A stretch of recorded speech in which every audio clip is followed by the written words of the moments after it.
Okay, hello everyone. I'm really happy to be here to tell you about CERN, its accelerators, and the beam production process and how it actually relates to big data. So, for those of you who do not know CERN, it's a physics laboratory founded in 1954, which is actually focused on research, technology, and education.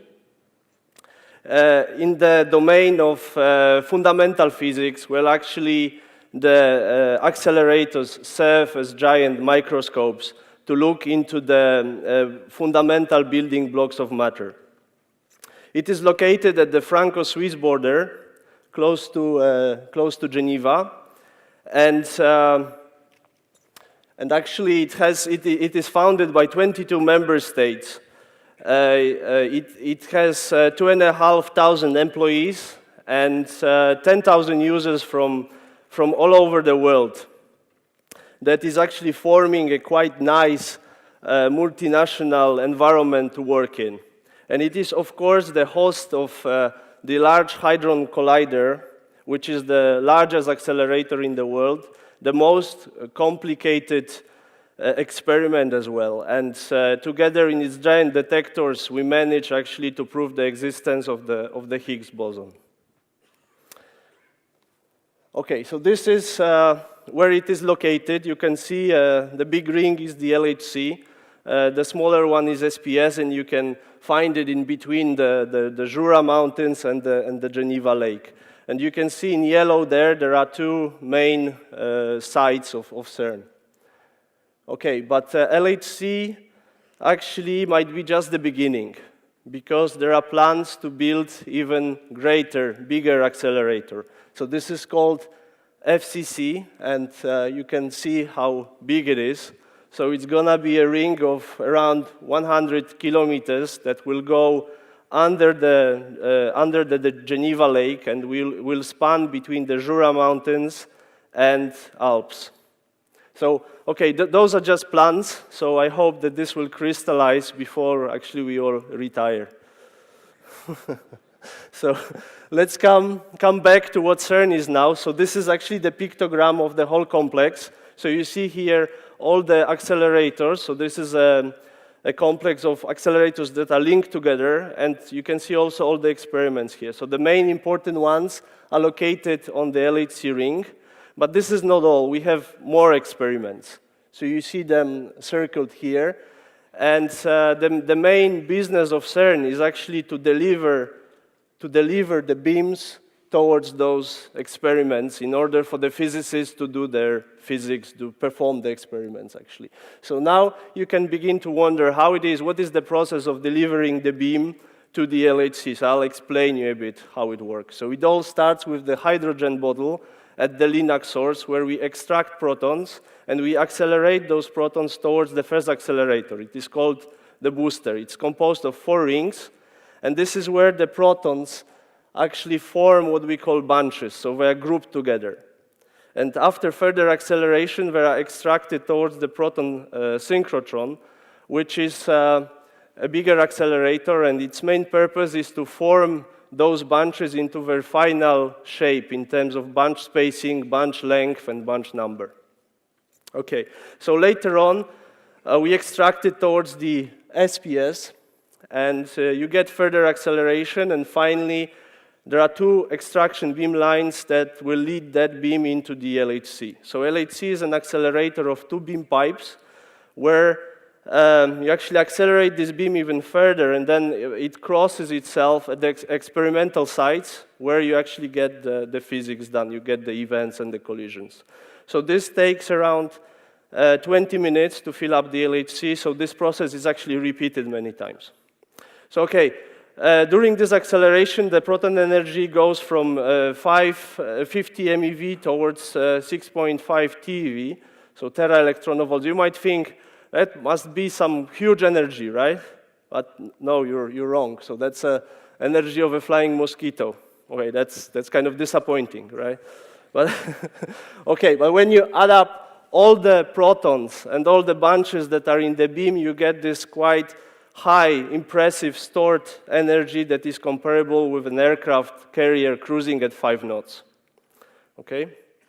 So one interesting fact here, to take away maybe from this as well, is that during the collisions, once you get into physics, you will see around 1 petabyte of raw events per second. This is the physics data that is later on filtered, of course. So now you might begin to wonder, what are the building blocks of accelerator? What hardware do you need? So I'll tell you something about it as well. So you need magnets, definitely. So there are many types of magnets, but those are the main ones. So you need bending magnets. This is called dipoles, in order to bend the beam. Otherwise, the protons would just go straight. Okay, so you need a magnetic field in order to bend it. You need some higher order magnets, like quadrupoles, in order to focus your beam. And you need kickers in order to inject or extract it towards other accelerators. So, of course, this is to accelerate the beam. So you need some device in order to do it, and this is called radio frequency cavity. This will inject energy into your beam. And once you have the beam circulating in a vacuum pipe, basically you need some diagnostics in order to check what is the position, what is the intensity, what is the quality of your beam.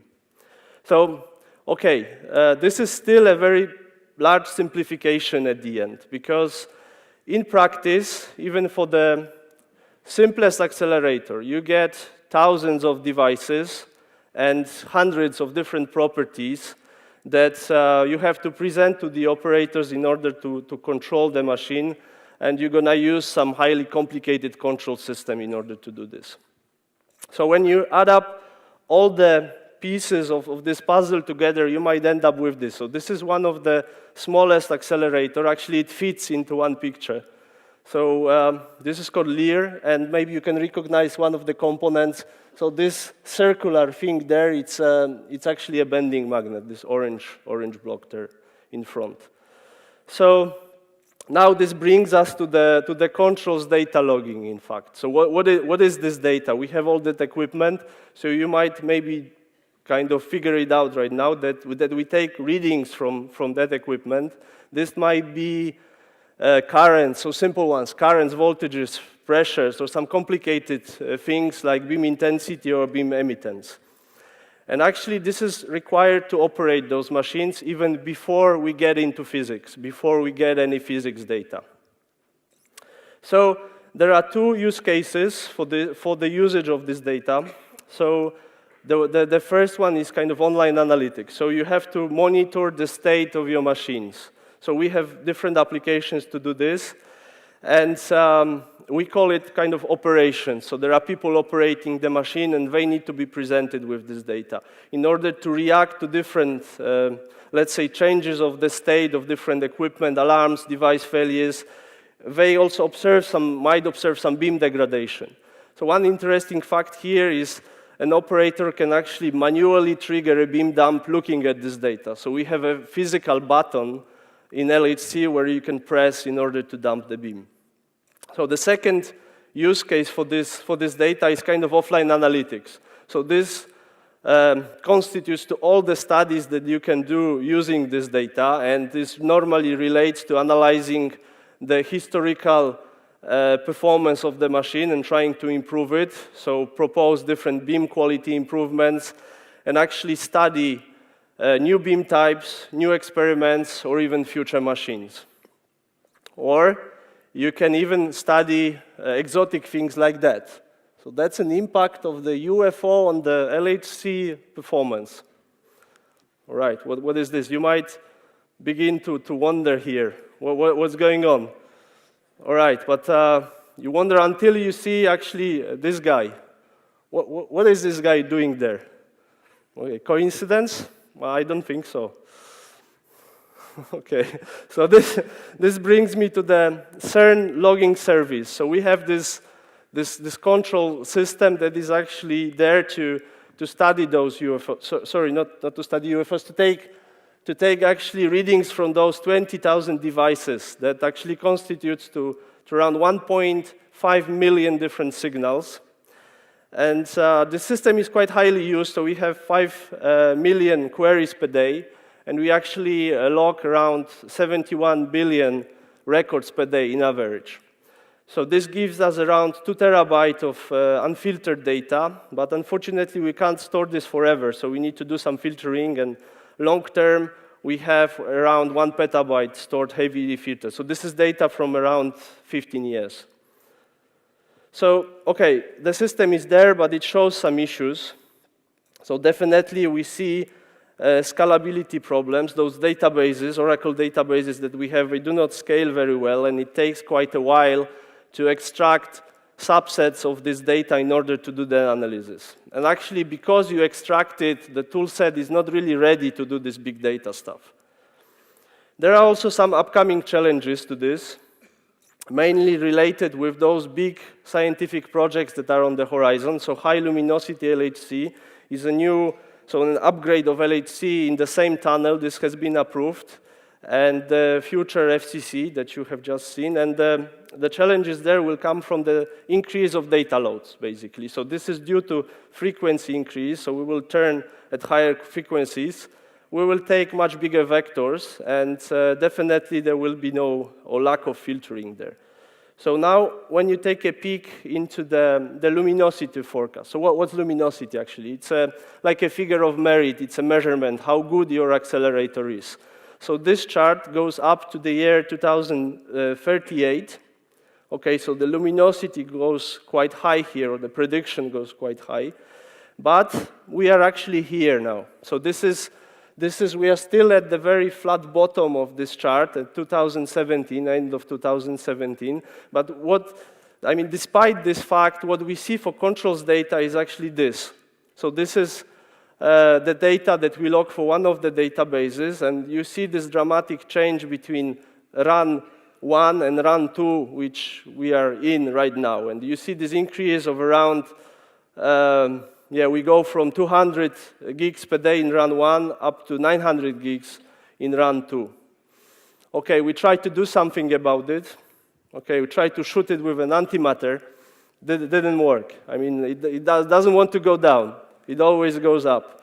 So actually, we can't really fix it, so we have to accommodate to this situation. So we studied different tools to how to go away from Oracle database, use some modern techniques, and create what we call the next logging service, or the NX calls. So we also performed different proof of concept. This is one of the results out of it, where you can see, this is for one of our queries. You can see that Spark proved itself as one of the best tools for this kind of data analysis. So the lower is better here on this chart. You have the seconds and the number of records there. So we also studied this emerging pattern of adoption of Jupyter and Python in the community for data science and scientific computing. So this is actually happening right now at CERN and different institutes as well. So those are some examples taken from the notebooks from CERN. And this sets the scene for us, where we should go with the presentation of this data. We also wanted to have a look into the on-premise cloud, which is available at CERN with a large number of cores, which actually, you might be surprised, but it was not used so much for the control system up to now. And then finally, we came up with this architecture. So where we use the tools, like all of them, like Kafka, we pipe the data through to Hadoop, to HBase, we store it in Parquet files, and finally we use Spark and Jupyter to present this data towards our clients. So I can't say more about this right now, so I'll invite you to the technical talk. I think it's quite interesting to know how this system works in its internals.